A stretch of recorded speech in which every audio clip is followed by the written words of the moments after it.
On a tendance à oublier le harcèlement professionnel, alors qu'en fait, il est très présent.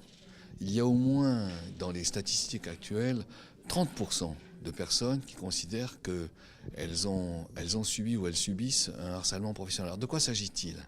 Alors, il s'agit dans la définition précise d'une conduite abusive qui porte sur des gestes, des paroles, des comportements répétés, systématiques, conduisant à dégrader les conditions professionnelles de la victime. Voilà la définition que je qualifierais d'officielle. Que doit faire la victime? C'est une question très importante. Que doit-elle faire? Alors, je pense d'abord qu'elle doit recenser les faits dont elle est victime. Il ne suffit pas de parler, vous voyez, il faut enregistrer, il faut, enregistrer, suivre précisément la manière dont les faits se sont succédés et se sont établis. Deuxièmement, je crois qu'il faut des témoins. Alors très souvent d'ailleurs, le harcèlement se concerne plusieurs victimes sur le même lieu.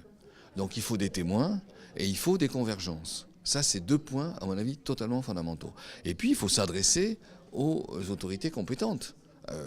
Mais il n'y a pas seulement les syndicats, vous voyez, il y a les prud'hommes, il y a aussi le pénal. Les victimes ont du mal à en parler pour plusieurs raisons lorsqu'il s'agit d'une situation de travail.